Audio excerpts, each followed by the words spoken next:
और डीएनए में अब भारत रत्न डॉक्टर भीमराव अंबेडकर की बात करते हैं। आज देश ने डॉक्टर अंबेडकर की 125वीं जयंती मनाई और इस मौके पर देश भर के राजनीतिक दलों में डॉक्टर अंबेडकर पर वैचारिक कब्जा जमाने की होड़ सी लगी हुई थी।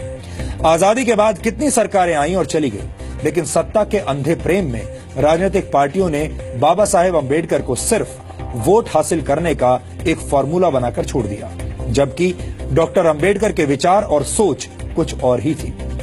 आज का दिन सिर्फ डॉक्टर अंबेडकर का जन्मदिन ही नहीं है। आज हमारे पास इतिहास के पन्नों को फिर से पलटने का एक मौका है, ताकि हम ये जान सकें कि कैसे भीमराव अंबेडकर ने घोर अपमान और तिरस्कार के बावजूद सबको सुख देने वाले आजाद भारत का सपना देखा था। डॉक्टर भीमराव अंबेडकर के विचारों को डीकोड करने वाली इस खास सीरीज में आज हम आपको डॉक्टर अंबेडकर के बारे में कुछ ऐसे तथ्य बताने वाले हैं जो शायद आपको पता भी नहीं होंगे।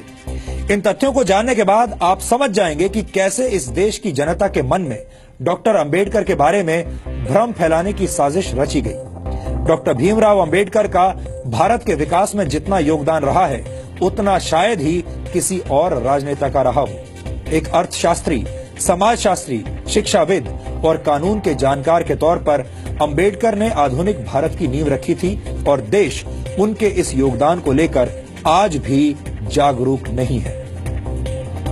आपको बता दें कि डॉक्टर अंबेडकर संविधान की प्रारूप समिति के अध्यक्ष थे।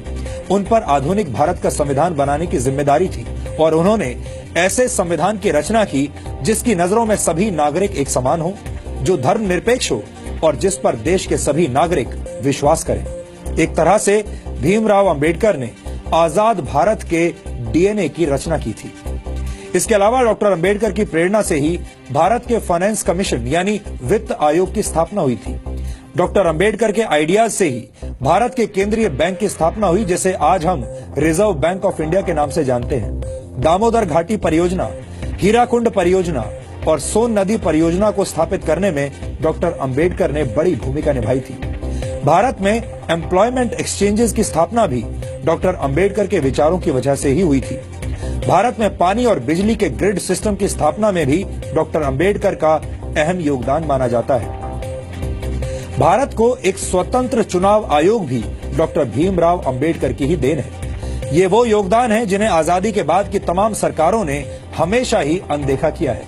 यानी योजनाएं और विचार अंबेडकर के थे, लेकिन उनका श्रेय दूसरे नेताओं ने लूटा। यहाँ हम आपको भारत के पहले प्रधानमंत्री पंडित जवाहरलाल नेहरू और डॉक्टर भीमराव अंबेडकर के बीच चले राजनीतिक शीत युद्ध यानी पॉलिटिकल कोल्ड वॉर के कुछ उदाहरण भी बताना चाहते हैं।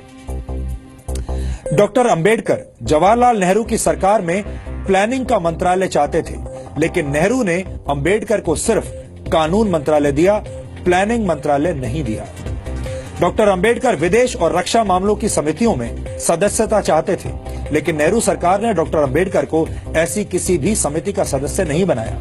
डॉक्टर अंबेडकर नेहरू सरकार की विदेश नीति से असहमत थे। डॉक्टर अंबेडकर हिंदुओं में सामाजिक अधिकार और महिलाओं को संपत्ति का अधिकार देने की बात करने वाले हिंदू कोड को समाज सुधार के लिए जरूरी मानते थे, लेकिन नेहरू सरकार ने अंबेडकर के मंत्री रहते हुए हिंदू कोड को स्वीकार नहीं किया। यहाँ तक कि डॉक्टर अंबेडकर को भारत रत्न सम्मान देने के लिए भी कोई पहल नहीं की गई। उनकी मौत के 34 वर्षों के बाद 1990 में वीपी सिंह सरकार ने उन्हें भारत रत्न से सम्मानित किया, जबकि कांग्रेस ने डॉक्टर अंबेडकर को भारत रत्न से सम्मानित करने के लिए कोई कदम नहीं उठाया। अब आप समझ गए होंगे कि बाबा साहेब डॉक्टर भीमराव अंबेडकर से जुड़ी तमाम सच्चाइयों को हमसे और आपसे कैसे दूर रखा गया है।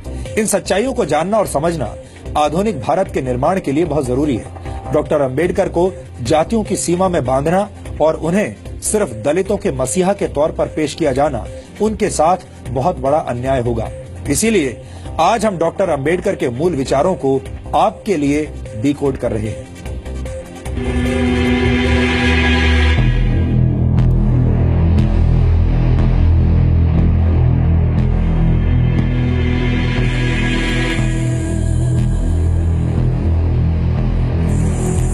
ये गुलामी से संघर्ष करते भारत की तस्वीर है।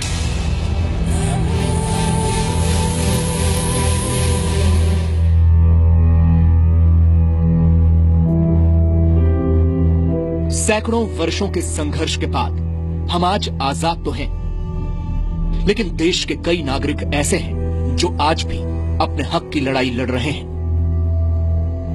देश में समान अधिकार, ये सपना पहली बार बाबा साहब डॉक्टर भीमराव अंबेडकर ने देखा था, जो आज तक पूरा नहीं हो पाया। अपनी पढ़ाई के दौरान बाबा साहब भीमराव अंबेडकर को इस बात का एहसास हो गया था कि भारत दो तरह की गुलामी में जकड़ा हुआ है। पहली, अंग्रेजों के दमन और अत्याचार की गुलामी, तो दूसरी तरफ जाति और वर्ण व्यवस्था से अपमान और तिरस्कार सहने की गुलामी। और अंबेडकर ने तो अपने स्कूल जीवन में ही ऐसा तिरस्कार सहा था। स्कूल में बाकी दलित बच्चों की तरह अंबेडकर के साथ ये भेदभाव और तिरस्कार सिर्फ स्कूल जीवन तक ही सीमित नहीं रहा। उनका जीवन ऐसी तिरस्कार की घटनाओं से भरा हुआ है। उस दौर में अंग्रेजों से लड़ने के लिए पूरा देश खड़ा था, तो दलित और शोषित लोगों के अधिकारों के लिए अकेले डॉक्टर भीमराव अंबेडकर समाज के उच्च वर्ग और कांग्रेस से संघर्ष कर रहे थे। डॉक्टर अंबेडकर का मानना था कि देश की तरक्की के लिए देश के हर वर्ग को समानता का अधिकार मिलना जरूरी है। बचपन में हुए भेदभावों की वजह से अंबेडकर हिंदू धर्म को छोड़ना चाहते थे। उनका मानना था कि हिंदू धर्म को छोड़ना धर्म परिवर्तन नहीं, बल्कि गुलामी की जंजीरें तोड़ने जैसा है। डॉक्टर अंबेडकर की इस घोषणा के बाद हैदराबाद के निजाम समेत कई मुस्लिम संगठनों ने अंबेडकर को धर्म परिवर्तन के ऑफर दिए, लेकिन बाबा साहब ने हर ऑफर को ठुकरा दिया, क्योंकि वो अपने समाज के लोगों को इज्जत से जीने वाला धर्म देना चाहते थे। इसीलिए वो हिंदू धर्म को छोड़कर बौद्ध धर्म की शरण में चले गए।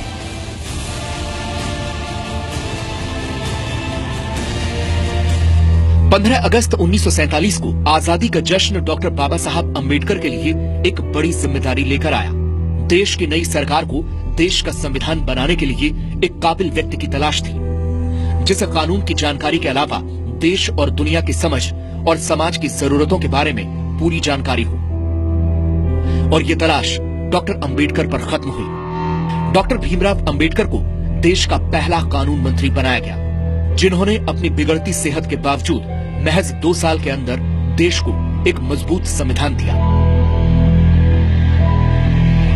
अंबेडकर ने 1951 में हिंदू कोड बिल तैयार कर संसद में पेश किया, जिसमें महिलाओं को समान अधिकार की बात कही गई। हिंदू कोड बिल के तहत पिता की संपत्ति में बेटी को समान अधिकार, विवाहित पुरुष को एक से अधिक पत्नी रखने पर प्रतिबंध और महिलाओं को भी तलाक का अधिकार शामिल था। लेकिन रूढ़िवादी हिंदू ताकतों और सरकार के अंदर ही बिल का विरोध करने वालों के सामने हिंदू कोड बिल लागू नहीं हो सका और सरकार में अपना प्रभाव घटने से निराश होकर डॉक्टर अंबेडकर ने 1951 में मंत्री पद से इस्तीफा दे दिया। अपने इस्तीफे में डॉक्टर अंबेडकर ने लिखा,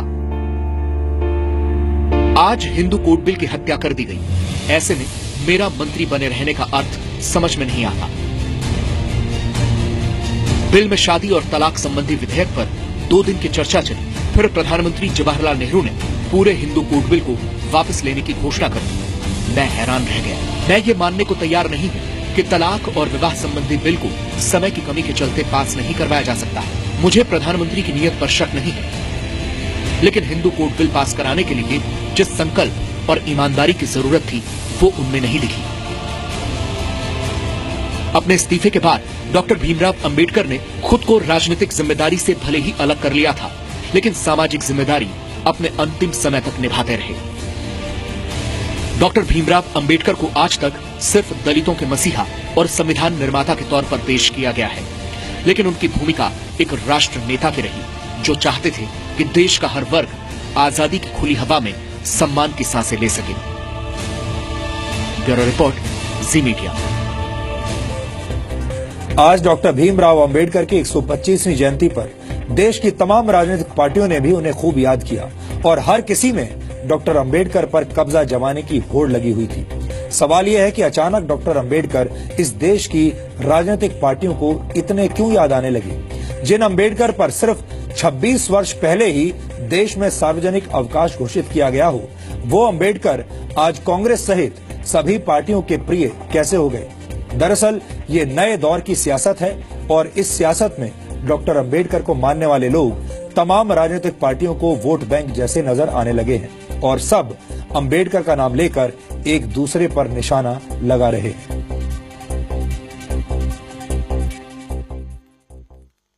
बाबा साहब आंबेडकर, उन पर जो बीती थी, शिक्षा में उनका साथ अपमान, जीवन के हर कदम पर अपमान, कितना जहर पिया होगा इस महापुरुष ने, कितना जहर पिया होगा जीवन भर। और जब संविधान लिखने की नौबत आई, अगर वो सामान्य मानवी होते, हम जैसे सामान्य मानवी होते, तो उनकी कलम से संविधान के अंदर कहीं तो कहीं उस जहर की एकाध बिंदु तो निकल पाता है। लेकिन ऐसे महापुरुष थे जिसने जहर पचा दिया। अपमानों को झेलने के बाद भी जब संविधान बनाया तो किसी के प्रति कटुता का नामो निशान नहीं था, बदले का भाव नहीं था, वैर भाव नहीं था।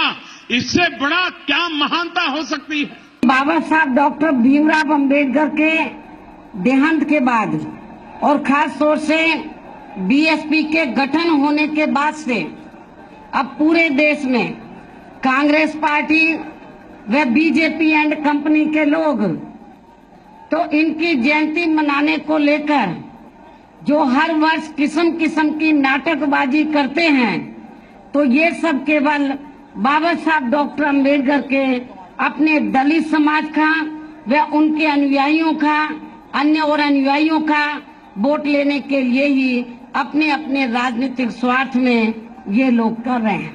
कि अब वोट मिलने की संभावना नहीं है तो इसी तरह से समाज को बांटो, लोगों को गुमराह करो।